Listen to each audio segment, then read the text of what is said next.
I'm Mary Elizabeth Yarborough from San Francisco, California. So, hi Mary Elizabeth. Hi Roger. Welcome back to Tokyo. You came on the AIT residence in 2007, which was the first pairing. And it was the first time for you to come to Japan? The very first time. So obviously the usual kind of shock of the big city, Definitely. Even though you come from, a pretty big city. No, this was like no other city I've ever been in. Really. Yeah. And you kind of, I suppose, found your way, you kind of navigated into certain areas of Japanese culture pretty quickly. I remember, obviously karaoke came up. I mean, as a bit of background, you're a musician yourself, so I suppose that was maybe a natural way in to find a kind of, a safe zone maybe or something. Was that kind of something you found yourself going into quite naturally, like music and karaoke? I really was attracted to the Shibuya area. Shibuya, absolutely. Even Shibuya 109, I'd never seen anything as intense and insane. And it was just so amazing. Every floor, different music blaring, people screaming, as you're And it's for teenagers, yeah, basically, isn't it? It didn't matter. It was such an incredible visual experience and sonic experience for me.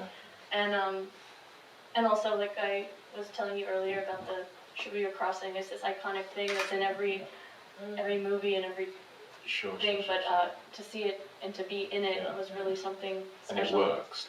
And it works, yeah. People don't bump into each other. But I stayed the first 2 months in the converted warehouse in Yukigaya, Otsuka, which was a really interesting contrast because it's where there's some English here, there's absolutely no English anywhere, and it's all of a sudden I felt like I was in a way more traditional area. And it's much quieter as well. Much quieter, and my footsteps would be the only noise as I was walking down the street at night. But that was a really nice contrast to have. Right. And I mean, one of your projects in Tokyo you actually made a compilation CD, like an album. Yes. I suppose you could almost call it like field recordings in karaoke booths with, like I was in it and a number of other people you just met of the residency. What attracted you then to karaoke culture here? Was it something very new for you? Or? Well, I love karaoke in the States, and but it's very different. And it's usually one person in front of a stage of strangers. I mean, on a stage in front of a group of strangers. And there's a person who you give your song to, he looks at it, if you give him enough money, he'll choose you. Oh, really? So it's like a totally different... It's not democratic. It's not like here where, here, have a song. Oh, really? So it's not fair at all. Not really fair. Sometimes... So who's the guy that chooses? He's the KJ, the karaoke jockey. So there is such a... Jockey, yeah. Oh, I never knew that. Yeah, so it's... but it's also very funny, and for me it's not about how great people sing. I don't care. I think it's really special and something for people to get up and sing in the first place. So I knew I wanted to do a project with karaoke here, but I didn't know until I first came here that all of it was done in private rooms.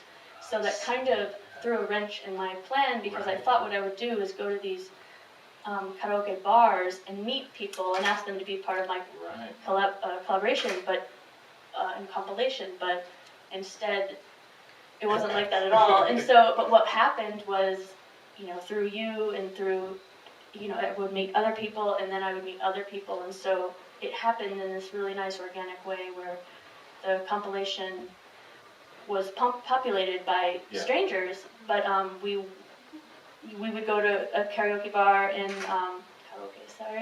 Roppongi and Ebisu and Ginza, just various ones, and then I would just have this little recorder, ask them to sing whatever they wanted to sing. Yeah, because I remember often it was just you and the person, right. or it was just like 2 people or 3 people in the afternoon, like, let's go for karaoke 1 hour, just do a few songs. Yeah, it was good. It's very fun. And I suppose within the project, you yourself kind of seem to have a resonance with a particular Japanese singer, a post-war singer called Misora Hibari, who I guess you'd never heard of before. How did you come across her, and what attracted you to Hibari-san?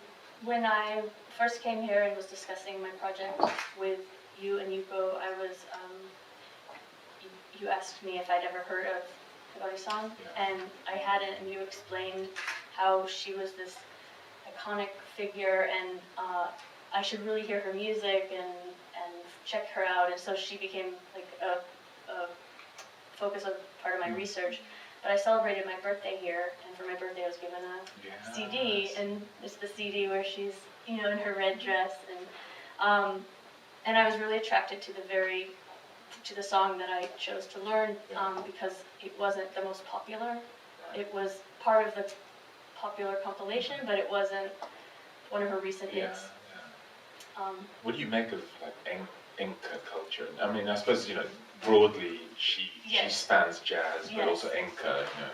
I think, is there anything near it in the States? Like, well, I think it's really a reach what I'm saying, but I really liken it to American like heavy metal because of the drama and the intensity and the very emotional theatricality and it's like power ballads. And so for me, I really loved that that thread of continuity there. I just really wanted to sort of explore that more, and so she became this really easy person to learn about. And what was so fantastic to me is that everyone knew her, no matter who they were, like regardless of their age. Yeah, she's a national icon now.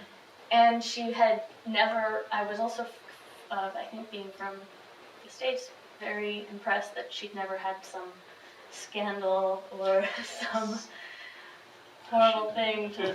Maybe one or two, but not on the scale of a. There's no special about when she fell and then she rises back. Like she's always been this very revered.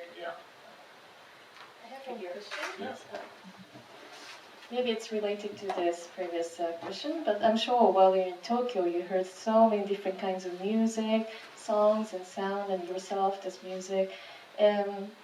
What would you choose for the next project in Tokyo other than Misora Hibari? Was there any other music that really attracted you, or singer?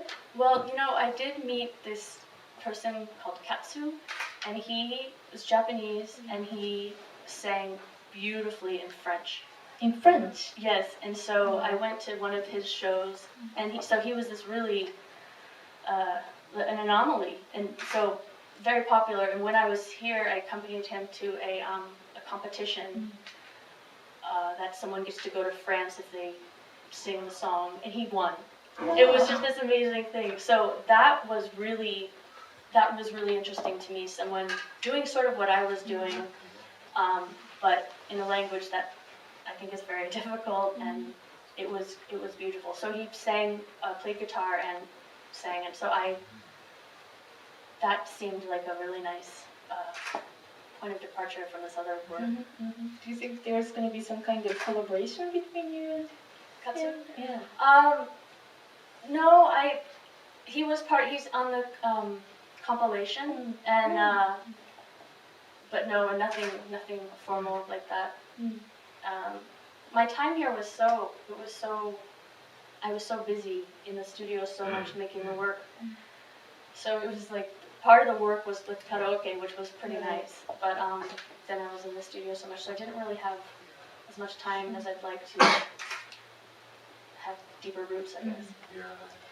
Other than karaoke box, was there any other favorite place in Tokyo? Let's see. There's a lot of places I loved, and I loved, probably everyone says they love these places, but I loved Yoyogi Park on the weekend. These incredible group of 50s rock and roll dancers. I thought that was incredible, in their leather jackets and it's boiling hot, and they're just rocking. I think that's so cool. And when I moved to the residence in Hiro, I walked everywhere, so I just had a really, for me, a very special experience because I stopped getting on the subway and just started experiencing the city on foot. But God, it's been 5 years and so many things look familiar, but I got lost coming here, so I'm not familiar. Well, it's changing as well, isn't it? I mean, like Tokyo's, I mean, it still changes. I mean, probably they say 30 years or 40 years, that's the rate of building change into it, which is, compared to Europe, for instance, which has the rates of like hundreds of years, it's like pretty fast. And so you also made it, in addition to the compilation, you made a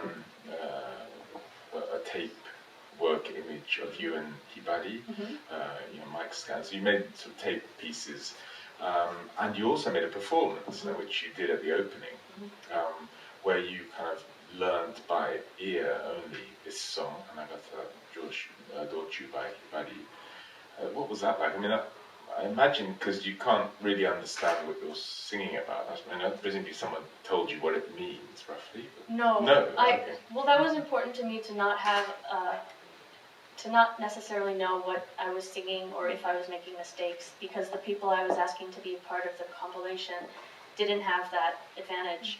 No one said, oh, it's not this word, it's that word. So I didn't want me to have this knowledge of what I was singing, and that just seemed, I wanted it to be like a fair exchange. If you're going to be on the CD, I'll be on the CD, that kind of thing. I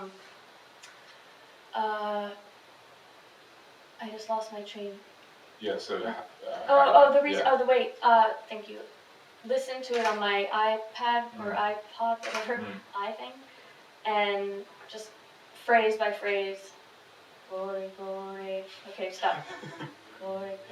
Stop, and then write it down, and then just go sentence by sentence by sentence. And so actually the piece of paper that I did it on, I then translated that into a tape work, large tape work, and then I made a karaoke video to accompany it because I love the videos, and it's all the phonetic spelling, so it's murdering the beautiful Japanese language, but It was really but in a way it's a really, because at the opening you actually sort of dressed yes. like Hibari, you did your hair up and you made up, and then you actually performed this song like a cappella, I think 2 or 3 times. And it's a pretty interesting way of doing a residency, to actually become the iconic post-war Japanese person after 3 months. I thought that was pretty cool. No, so anyway, you're back this time. Coming back the second time, I mean, what's been the kind of like overwhelming kind of emotion or? Well, I'm thrilled to be back.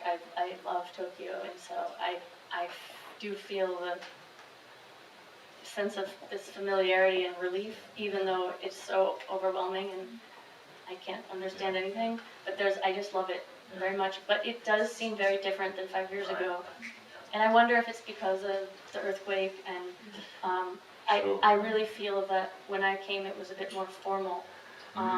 Everything. The way people behaved on the subway, the way people were in the streets. Look, I know it's summer now, but it just feels a little different. It feels a little more open and relaxed than it did. And I had no problem with how it was. I thought it was fantastic.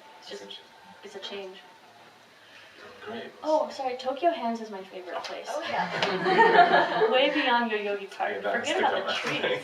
The trees. There are trees everywhere. There's trees everywhere. Tokyo Hands? No, not everywhere.